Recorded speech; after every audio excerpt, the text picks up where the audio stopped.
Good baby. Nào mốc á, nào mốc. Nào mốc á này. Một tiếng này. Làm lại rồi chứ.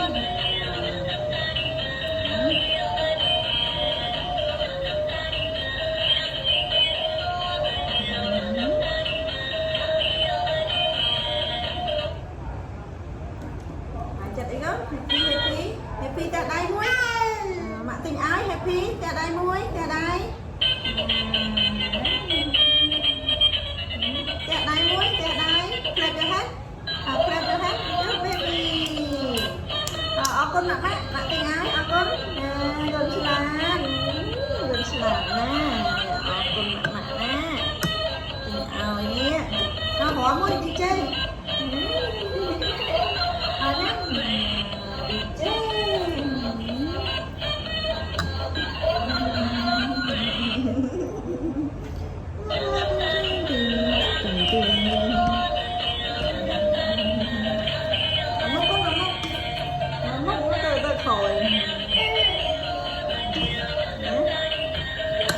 Con lên chớ này, cái đồ con á, đồ con là môi khai,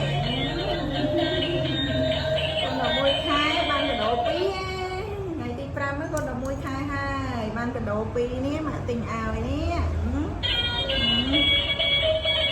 nên cái đàn nuôi, anh ấy đào nuôi,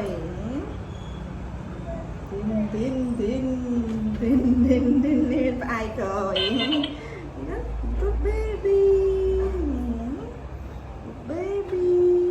Chơi nó đã khó mới xem ta đau đi nặng đi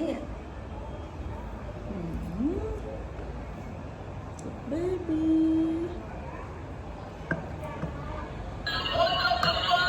đây lên chơi vào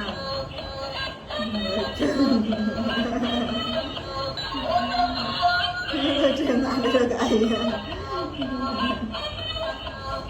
nó ngớp cho nó cái xem ngớp cho thôi để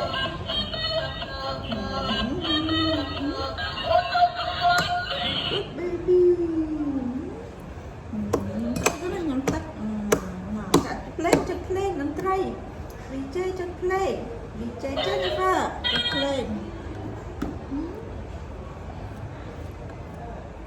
baby cho play nắm tay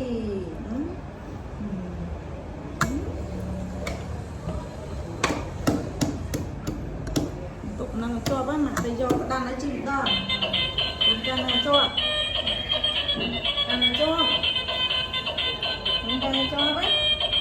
cho đang là xuyên nhà tụng này đâu thì cái đàn đâu đàn đấy cái đàn mà đàn đấy yêu hả yêu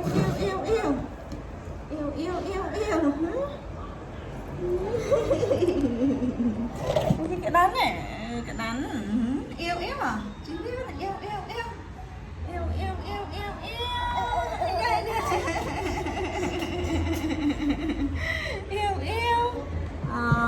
con tran thank you guys for watching Jennifer video see you next video thank you con mới con satu thank you thầy đai mấy con